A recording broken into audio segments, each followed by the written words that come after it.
Você está ouvindo o audiolivro O Homem Integral, segunda obra da série psicológica de Joana de Ângeles, pelo médium Divaldo Franco.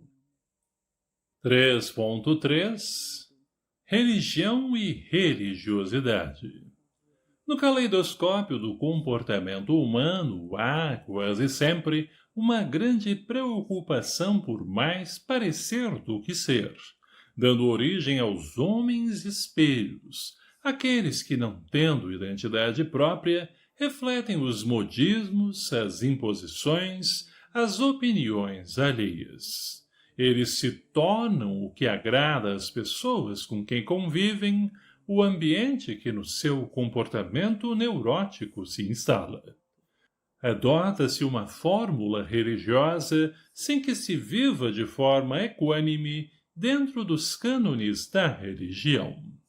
É a experiência da religião sem religiosidade, da aparência social sem o correspondente emocional, que trabalha em favor da autorrealização. O conceito de Deus se perde na complexidade das fórmulas vazias do culto externo e a manifestação da fé íntima desaparece diante das expressões ruidosas destituídas dos componentes espirituais da meditação, da reflexão, da entrega.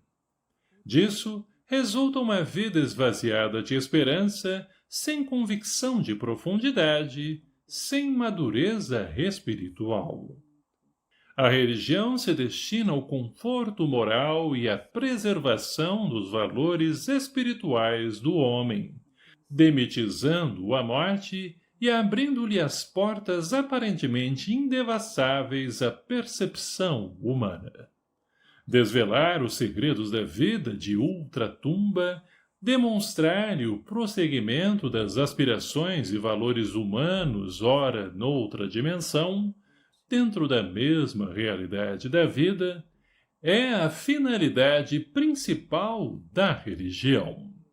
Em vez da proibição castradora e do dogmatismo irracional, agressivo à liberdade de pensamento e de opção, a religião deve favorecer a investigação em torno dos fundamentos existenciais, das origens do ser e do destino humano, ao lado dos equipamentos da ciência, igualmente interessada em aprofundar as sondas das pesquisas sobre o mundo, o homem e a vida.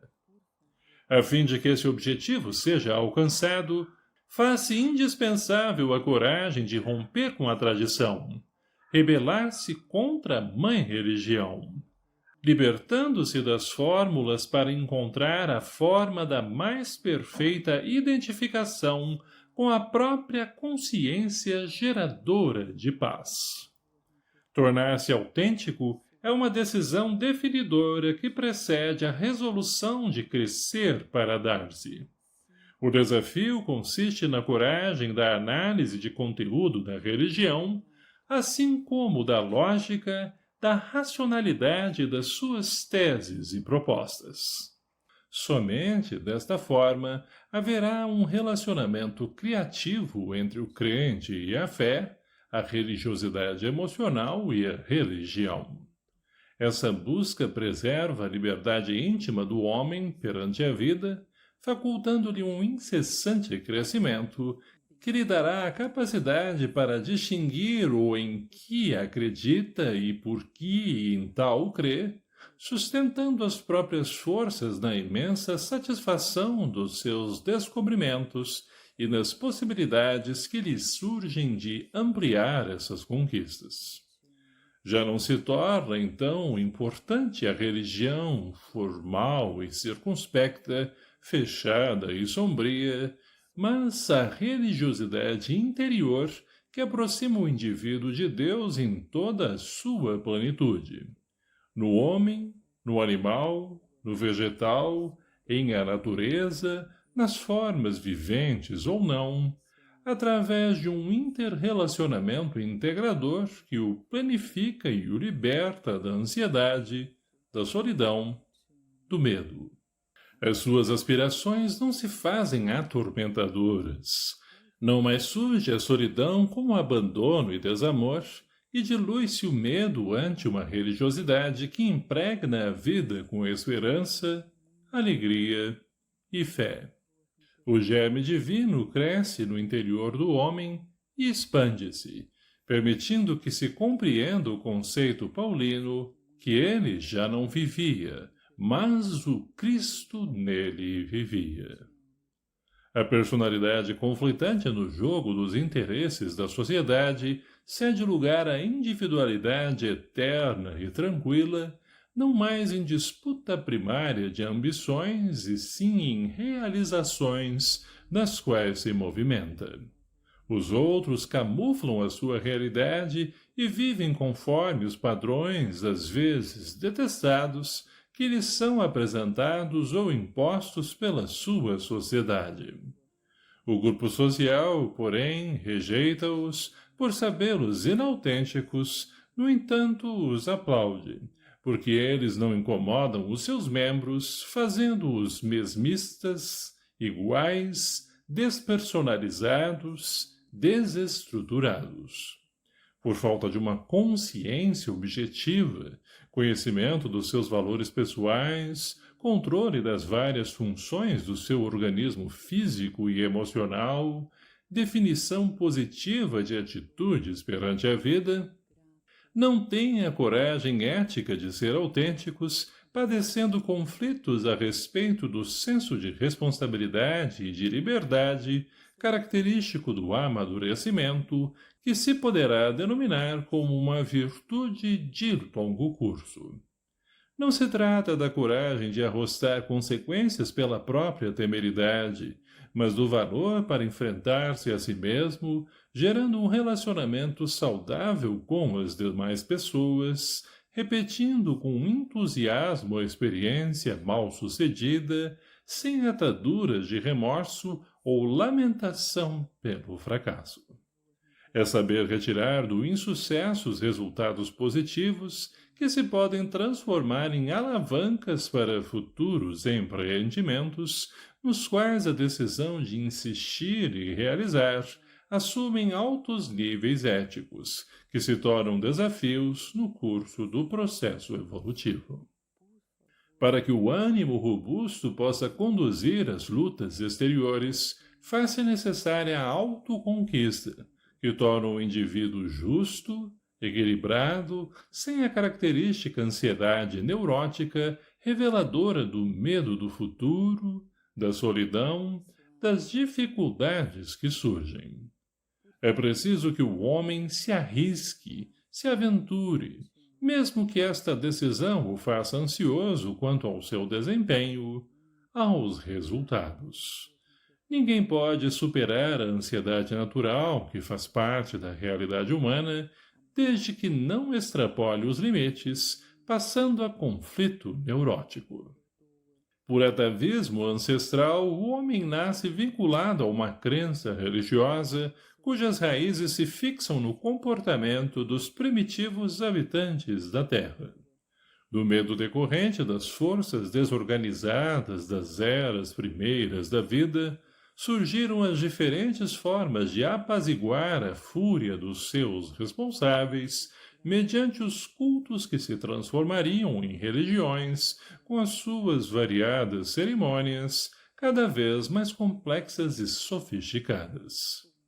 Das manifestações primárias com sacrifícios humanos até as expressões metafísicas, toda uma herança psicológica e sociológica se transferiu através das gerações, produzindo um natural sentimento religioso que permanece em a natureza humana. Ao lado disso, considerando-se a origem espiritual do indivíduo e a força criadora do universo, nele permanece o germe de religiosidade, aguardando campo fecundo para desabrochar. Expressa-se esse conteúdo intelecto-moral em forma de culto à arte, à ciência, à filosofia, à religião, numa busca de afirmação e integração da sua na consciência cósmica. A força primitiva e criadora, nele existente como uma fagulha, possui o potencial de uma estrela que se expandirá com as possibilidades que lhe sejam facultadas. Bem direcionada, sua luz vencerá toda a sombra e se transformará na energia vitalizadora para o crescimento dos seus valores intrínsecos no desdobramento da sua fatalidade, que são a vitória sobre si mesmo, a relativa perfeição que ainda não tem capacidade de apreender. Na execução do programa religioso, a maioria das pessoas age por convencionalismo e conveniência, sem a coragem de assumir as suas convicções, receosas da rejeição do grupo. Adotam fórmulas do agrado geral, que foram úteis em determinados períodos do processo histórico e evolutivo da sociedade, e, não obstante descubram novas expressões de fé e consolação, receiam ser consideradas alienadas, caso assumam as propostas novas que lhes parecem corretas, mas não usuais, e sim de profundidade. Afirmou um monge medieval que todo aquele que vive morrendo, quando morre, não morre. Porque o desapego, o despojar das paixões em cada morrer diário, liberta-o desde já, até que, quando lhe advém a morte, ele se encontra perfeitamente livre, portanto, não morto, equivalente a vivo. A religiosidade é uma conquista que ultrapassa a adoção de uma religião, uma realização interior lúcida que independe do formalismo, mas que apenas se consegue através da coragem de o homem emergir da rotina e encontrar a própria identidade. Parte 4. O homem em busca do êxito. Insegurança e crises, conflitos degenerativos da sociedade, o primeiro lugar e o homem indispensável. 4.1 Insegurança e crises. Esboroam-se sob os camartelos das revoluções odiernas os edifícios da tradição ultramontana, cedendo lugar às apressadas construções do desequilíbrio, sem memória ancestral, sem alicerce cultural. Ruem, diante dos abalos da ciência tecnológica, o empirismo passadista e as obras da arbitrária dominação totalitária, substituídos pelo alucinar das novas maquinações de aventureiros desalmados, perseguindo suas ambições imediatistas a prejuízo da sociedade, do indivíduo. A política desgovernada exibe os seus corifeus, que se fazem triunfadores de um dia, logo passando ao anonimato, repletos de gozos e valores perecíveis, a intoxicar-se nos vapores dos vícios e das perversões em que falecem os últimos ideais que ainda possuíam. Os direitos humanos, decantados em toda parte, sofrem o vilipêndio daqueles que os deveriam defender, em razão do desrespeito que apresentam diante das leis por eles mesmos elaboradas, em desprezo flagrante às instituições que se comprometeram a socorrer por descrédito de si próprios.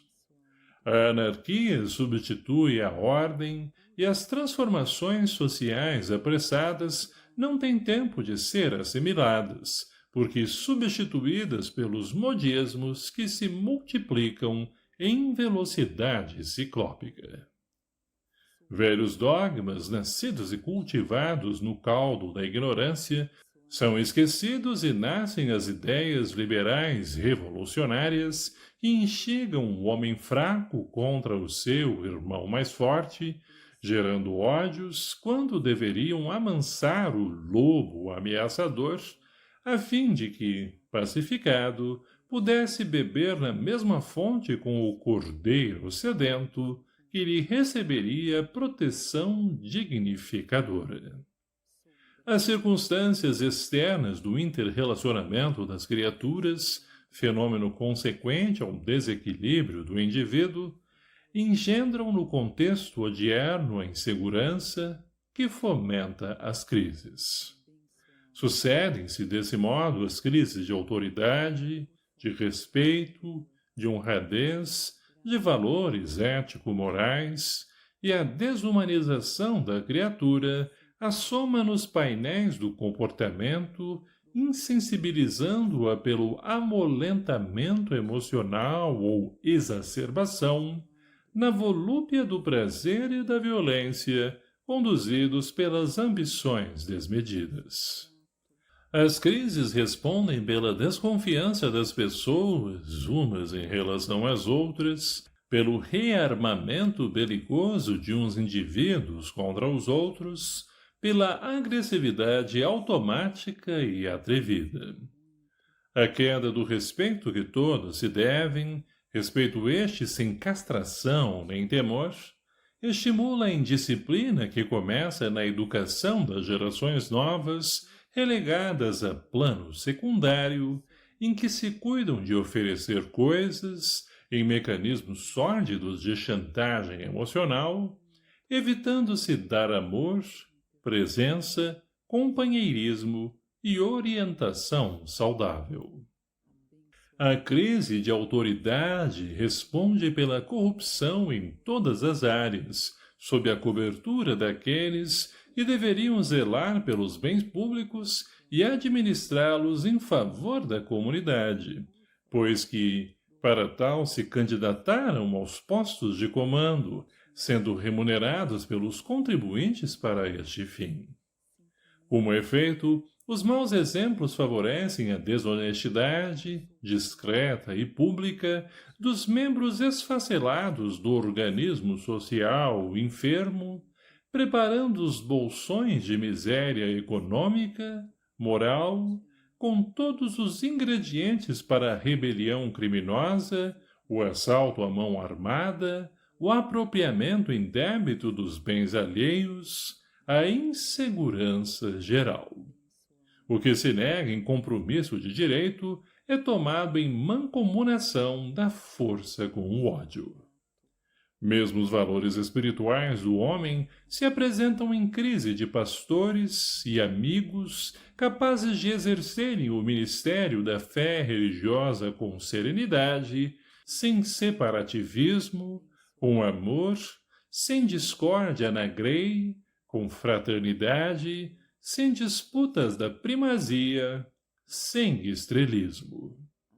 Nas várias escolas de fé espocam a rebelião, as disputas lamentáveis, a maledicência ácida ou o distanciamento, formando quistos perigosos no corpo comunitário. O homem apresenta-se doente e a sociedade, que lhe é o corpo grupal, encontra-se desestruturada em padecimento total.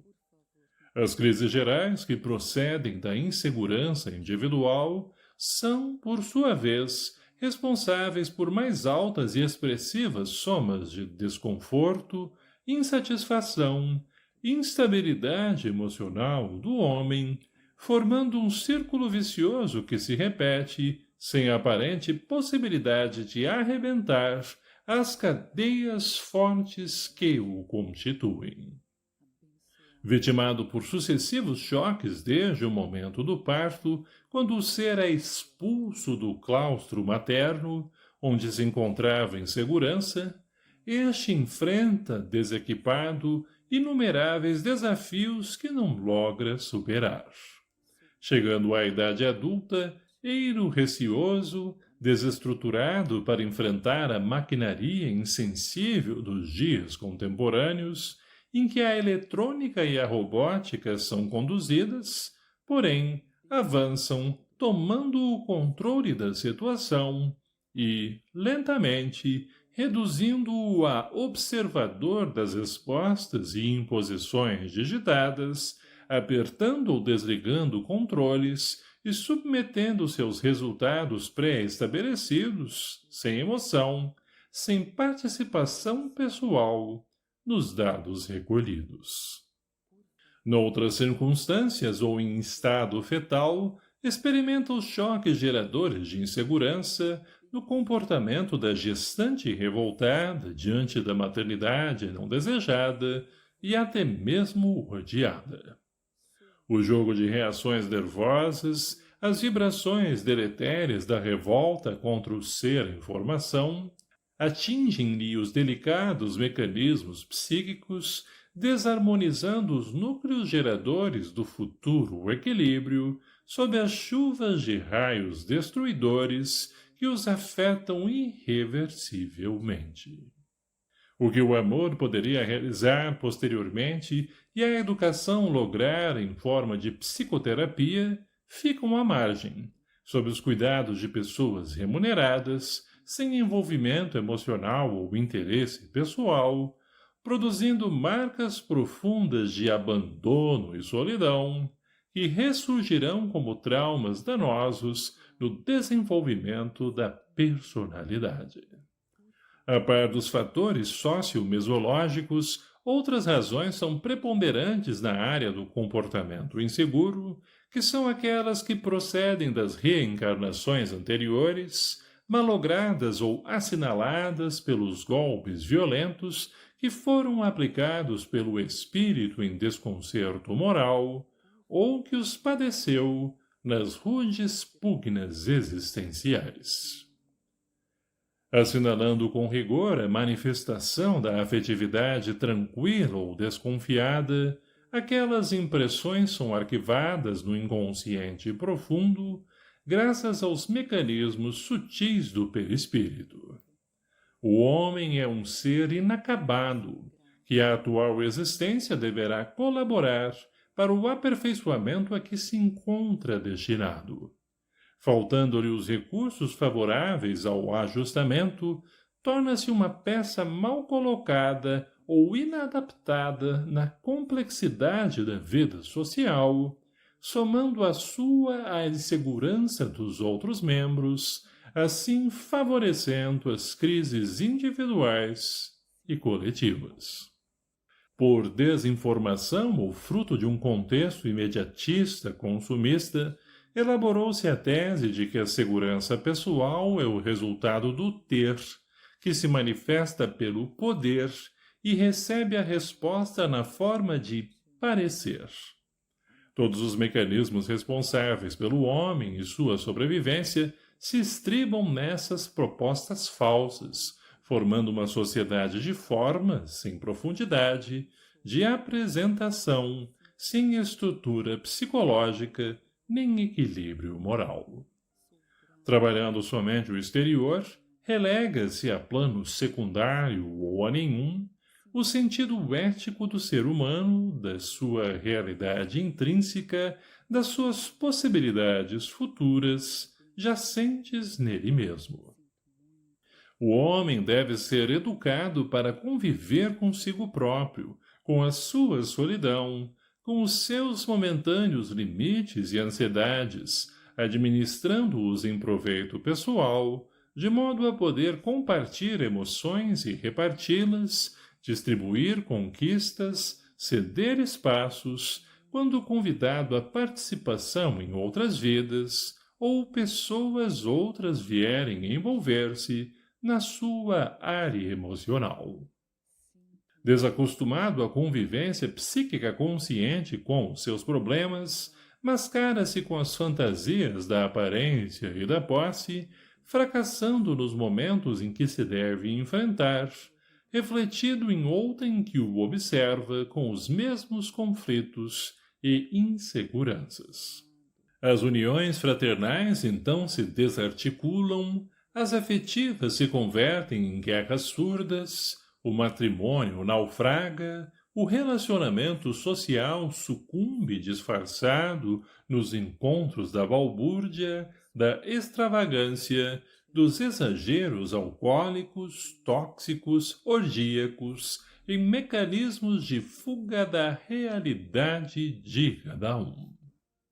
A educação, a psicoterapia, a metodologia da convivência humana devem estruturar-se em uma consciência de ser antes de ter, de ser em vez de poder, de ser, embora sem a preocupação de parecer.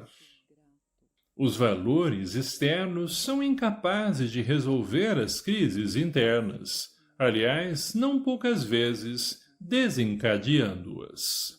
O que o homem é, suas realizações íntimas, sua capacidade de compreender-se, as pessoas e o mundo, sua riqueza emocional e idealística estruturam-no para os embates que fazem parte do seu modus vivendi e operandi neste processo incessante de crescimento e cristificação.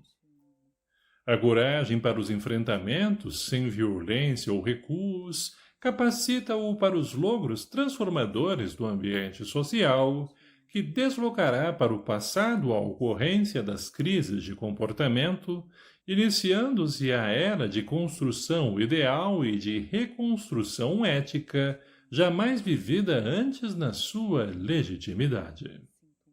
Os conceitos do poder e da força estão presentes na sistemática governança dos povos.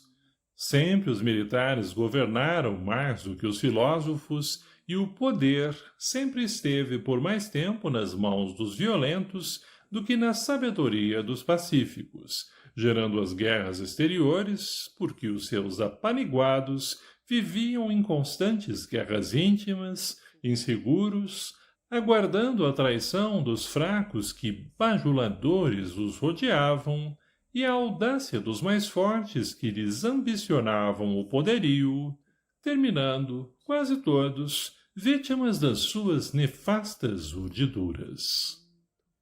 A segurança íntima conseguida mediante o autodescobrimento, a humanização e a finalidade nobre que se deve imprimir à vida são fatores decisivos para a eliminação das crises, porquanto, afinal, a descrença que campeia e o desconcerto que se generaliza são defluentes do homem moderno que se encontra em crise momentânea, vitimado pela insegurança que o aturde. Abençoado ouvinte do canal, obrigado por nos ouvir. Curta e compartilhe este vídeo para ajudar o nosso trabalho. Que Deus abençoe a todos. Obrigado.